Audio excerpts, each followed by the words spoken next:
Bueno, el alcalde de Lima, Luis Castañeda Loce, mostrando también, digamos, su punto de vista a favor, ¿no?, de la liberación.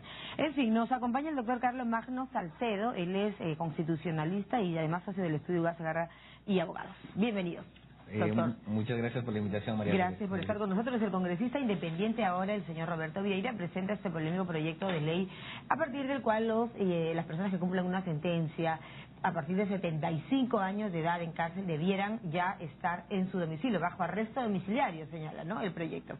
¿Es constitucional?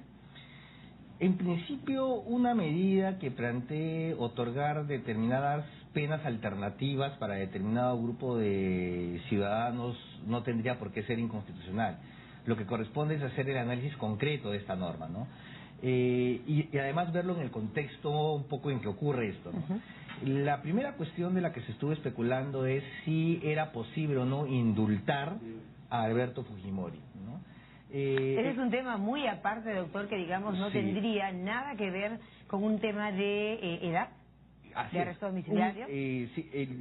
Permítame precisarle lo del indulto, porque en realidad, ¿por qué creo yo que se está promoviendo este proyecto de ley? Porque precisamente un indulto, que es una gracia presidencial que implica el perdón de la pena, simplemente, o sea, ya la persona ya no tiene ninguna sanción, se le perdona toda sanción, en el caso de Alberto Fujimori sería improcedente, porque la ley peruana prohíbe expresamente el indulto o la obtención de beneficios penitenciarios o la reducción de penas efectivas para delitos graves como terrorismo, narcotráfico, asesino agravado, secuestro agravado. ¿Lesa humanidad? Digamos, para delitos vinculados a violación de derechos humanos, como lo fue el caso de Barrios Altos o La Cantuta. Fujimori fue condenado por asesinato agravado, lesiones agravadas y secuestro agravado. Por lo tanto, Fujimori no puede ser indultado. Además, la Corte Interamericana de Derechos Humanos expresamente ha establecido que en el caso de Barrios Altos, que la considera una grave violación a los derechos humanos, no cabe ni la amnistía, que es un olvido de un delito, ni el indulto ni el perdón. Entonces, bajo esa figura entonces no podría, porque se ha señalado, y naturalmente es el presidente de la República, alguien ha dicho ahí, con una sola firma, ¿no es cierto?, podría muy bien el presidente indultar a Fujimori, pero entonces no podría hacerlo. Entonces, bajo la ley peruana actual, y tengamos en cuenta, digamos, que esta ley que prohíbe el indulto para este tipo de delitos fue aprobado durante el gobierno de Alan García, ¿no? Y la bancada fujimorista entonces también votó a favor de esta ley, hay que tener en cuenta. Entonces, digamos, el indulto no es procedente. Entonces, como el indulto no procede, que además obviamente implicaría para el caso de cualquier presidente cargar sobre sus hombros toda una gran responsabilidad de un tema tan controvertido, tan polémico, entonces se abre esta posibilidad de una ley. Una ley que lo que propone es la prisión domiciliaria para las personas mayores de 75 años o que tengan alguna enfermedad terminal o estado de salud con pronóstico delicado. Es el proyecto de Vieira. Entonces, ¿cuál es la idea? Que gocen de prisión domiciliaria. Además, hay algunas condiciones que propone el proyecto, que deben haber ya cumplido por lo menos un tercio de la condena, deben acreditar un lugar de residencia y atención de familiares. Todo esto ciertamente lo podría cumplir Alberto Fujimori, ¿no? ¿Pero qué exclusiones habrían? Y la propia ley establece 3 exclusiones. Terrorismo, violación sexual y narcotráfico. Ahora, en el Código Penal no existe propiamente el delito de narcotráfico, existe tráfico ilícito de drogas, existen varios delitos vinculados al narcotráfico, y narcotráfico podría ser aquel que está en la cárcel por haber sido chapado con 1 kilo de marihuana de repente. Y ya es narcotráfico. Y es narcotráfico, y a él, para él no incluiría. Pero lo que llama la atención es que en esta norma no se incluya precisamente a delitos de tal nivel de gravedad como asesinato agravado, secuestro agravado o violación de derechos humanos. Cuando, por ejemplo, existe, ya acaba de entrar en vigencia la ley de vigilancia electrónica personal, conocida como la ley de grillete electrónico, que al igual que el arresto domiciliario podría ser considerado una medida alternativa a la prisión efectiva. Ojo, y ahí aprovecho para precisar. el arresto domiciliario o esta ley del grillete electrónico no implican redención de la pena, o sea, no implican que se le está perdonando. Así es. Sigue cumpliendo su pena, lo único que cambia es el lugar donde cumple la pena. En su vivienda, en su casa. Por eso no tiene implicancias ni de amnistía ni de indulto, sigue condenado. Por lo tanto, de proceder esta ley, ¿no es cierto?, y encajar en el caso de Alberto Fujimori, aquí no se estaría hablando desde ningún punto de vista de acortarle la pena ni cosa parecida. Mucho menos procedería un indulto bajo las leyes que nos han señalado. O sea, no es un indulto, es simplemente cambiarle el lugar de prisión del exfunto Barbadillo, donde además se sabe que tiene, digamos, condiciones que no tiene ningún otro preso en este país, o sea, de por sí está muy bien atendido, a su domicilio, pero sigue siendo condenado. Entonces, esa es una precisión que hay que hacerla. Correcto. No es un indulto. Pero lo que sí llama la atención es que en el caso de la ley del grillete electrónico, por ejemplo, sí se excluyen a delitos como los que ha cometido Alberto Fujimori. Por lo tanto, Alberto Fujimori no se puede alcanzar la ley del grillete electrónico. Correcto. Si es una norma parecida con los mismos fundamentos, sí llama la atención que no se incluya el delito, por ejemplo, de asesinato agravado o de violación de derechos humanos. Lo que nos hace suponer que en realidad esta norma, como se está presentando, se está haciendo para que calce precisamente a que el expresidente Alberto Fujimori se pueda acoger esta norma.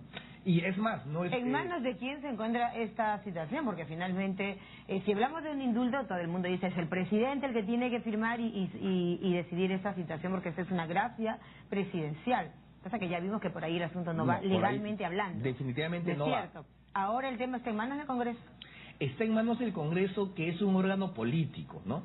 Entonces, la eventual aprobación de esta ley, si se llegase a aprobar, obviamente va a obedecer a un acuerdo político, no va a ser a otra cosa, ¿no? Y es ahí donde creo que habría que analizar algunos elementos. El día de ayer escuché en una entrevista al ex abogado del presidente Alberto Fujimori, que él señaló, contó una anécdota que efectivamente es real, que él en el Congreso anterior propuso este mismo proyecto de ley, básicamente, ¿no? Con puntos más, puntos menos, propuso este proyecto de ley como una alternativa y él se le alcanzó a la congresista Leila Chihuán, quien además públicamente se comprometió a tramitarlo el proyecto de ley, pero fue la propia bancada fujimorista entonces que no le dio curso al tema, lo cual nos puede hacer suponer, oye, ¿por qué? Porque el día de hoy más bien le enmiendan a la bancada fujimorista, no dejen morir a su líder en prisión, ¿no? Muchos de ellos piden eso y hay quienes han señalado además que el señor Vieira, ¿por qué presenta este polémico proyecto de ley en este momento? Él dice que lo viene estudiando hace ya buen tiempo, más bien, ¿no? Ya, o sea, ¿cómo entra eso? En realidad el asunto acá está en que yo no sé si efectivamente, como podría suponerse en un sentido común, el fujimorismo esté dispuesto a apoyar esto, o en todo caso, de repente más bien esto le va a generar algunas tensiones, ¿no? Por ejemplo, ¿como cuáles? Yo no tengo ninguna duda de que, por ejemplo, el congresista Kenji Fujimori, supongo yo que puede ser partidario de esta norma, porque es una medida concreta que permitiría que su padre... Se le ve muy cerca al Ejecutivo, acercándose al Premier con el apretón de manos y la felicitación, y además expresándole el apoyo el día de ayer, por ejemplo. Hay quienes han dicho que incluso es un calichín, ¿no es cierto? O sea, hay ya un tema ahí pendiente en el fujimorismo. Bueno, si es un calichín, hace por lo menos 2 veces que está poniendo constantemente en jaque a su bancada. Entonces, pero bueno, más allá de entrar a lo político, ¿qué es lo que llama la atención de este proyecto de ley? Que en efecto excluye delitos graves, pero no excluye delitos de violación de derechos humanos precisamente para que calce. Entonces ahí uno podría suponer... Perdón, ¿el señor Fujimori está condenado por lesa humanidad? No exactamente. En la sentencia se alude, se hace una mención a lesa humanidad en la parte de fundamentación, pero por lo que él está condenado explícitamente es asesinato agravado, lesiones agravadas, secuestro agravado. Se configura estos delitos, digamos, en el marco de lesa humanidad, muy aparte de hablar del delito de corrupción. Sí, lo que pasa es que para la Corte Interamericana de Derechos Humanos, el caso concreto de Barrios Altos constituye una violación de derechos humanos. Correcto. Entonces, no es que el tribunal peruano lo haya dicho expresamente, ¿no? Pero sí, digamos, son un nivel de tal nivel de gravosidad social que no tendría por qué haber ningún argumento para ser excluidos. Lo que es una norma pensada ciertamente para incluir a Alberto Fujimori y ciertamente a un grupo más. Por eso es que muchos señalarían, ¿no es cierto?, que la iniciativa legislativa del congresista Vieira tendría nombre propio, ¿no? Yo no tengo ninguna duda. ¿Qué significa dar vuelta a la página? Obviamente parece ser que es por eso que era importante mencionar de entrada el contexto político. El contexto político eventualmente podría leerse como que ya hay un ánimo de llegar a algún tipo de acuerdo, alguna salida que le dé la posibilidad al expresidente Alberto Fujimori de salir de prisión. Correcto. Frente No a eso, necesariamente bajo el concepto de libre. no necesariamente ¿No? bajo el concepto de libre, Exacto. ¿no? Y justamente, es más, por ahí podría estar la argumentación de un sector del fujimorismo que de repente puede decir, en realidad esto no es nada, él sigue estando condenado, o sea, no está en libertad, ¿ah? Exacto, eso es muy importante, por o eso sea, le pregunto la prisión que no es lo domiciliaria mismo decir sale libre. no va a salir libre. Porque ¿qué es lo que implica la prisión domiciliaria? Es simplemente una medida alternativa a la pena privativa de libertad. Es cumplir tu condena en otro lugar, en tu casa. ¿Bajo otras condiciones de pronto? Estás en tu casa, puedes Claro. visitar, ¿qué régimen, por ejemplo, qué facultades te da el arresto domiciliario? Sabemos que no puedes salir, pero puedes recibir visitas, puedes tener un ánimo familiar, digamos. A ver, cambia sin duda la ahora, ¿no es cierto? La por lo que situación. se maneja, por la información que se maneja, en realidad el régimen que tiene el expresidente Alberto Fujimori en el exfondo Barbadilla es bastante amplio. Él recibe todas las visitas muy flexibles, ¿no? Si ya las tiene ahora estando en un centro penitenciario del Estado, ¿cuál es el sentido entonces? digamos, en su casa me imagino que va a tener muchas menos restricciones. Ahora, el proyecto de ley no lo precisa.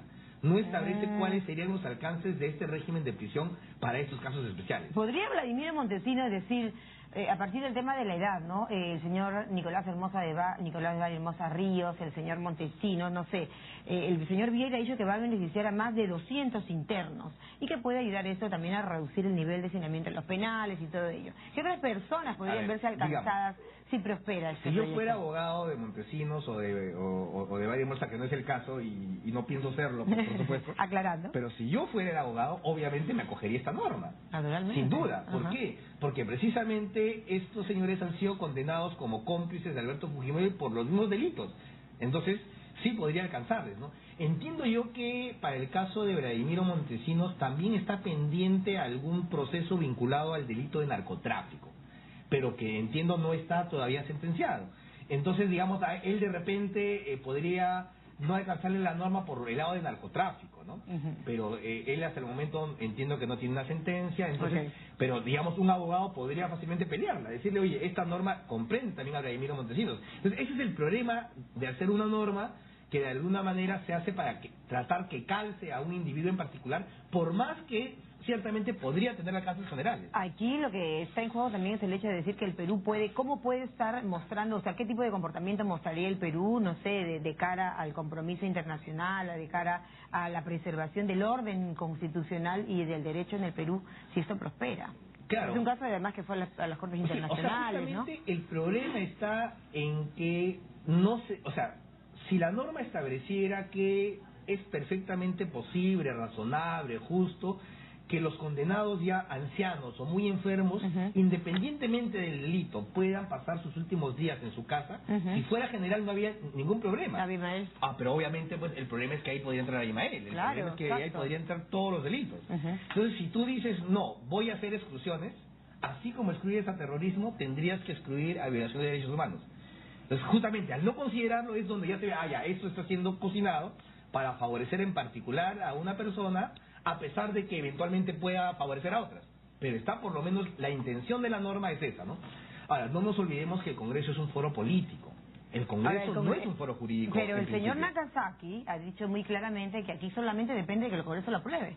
Por supuesto. Y ya. O sea, el Congreso lo podría aprobar ciertamente porque las leyes se aprueban por un acuerdo político, fundamentalmente, ¿no? Dígase negociación. Por supuesto, negociación. Las valoraciones tienden a ser más políticas que jurídicas. Ya después se les encuentra el argumento jurídico. O sea, esa es la realidad, ¿no? Entonces, para bien o para mal, esa es la realidad de este Parlamento y en realidad de cualquier Parlamento del mundo. Bueno, entonces aquí la situación es bastante clara, ¿no? Depende del Congreso, va a haber probablemente usted cómo ve el aspecto. Hay quien ha dicho, no hay ninguna negociación con el fujimorismo. ¿No? Yo creo que paradójicamente esto ciertamente, o sea, si el está fujimorismo... en la agenda en este momento del Ejecutivo, del Legislativo, de los fujimoristas. ¿A quién le corresponde? Yo tengo la impresión que esto no me parece que haya estado necesariamente en la agenda por lo menos del sector mayoritario, ¿no? O sea, podríamos sí suponer que sí está en la agenda del sector más vinculado al propio Alberto Fujimori. Perfecto. Bien. Gracias por la explicación esta mañana al doctor Carlos Magno Salcedo, constitucionalista del estudio Ugacio Garra y Abogados Asociados, sobre este proyecto de ley del congresista Vieira para a partir de 75 años de edad puedan tener arresto domiciliario. Vamos al corte.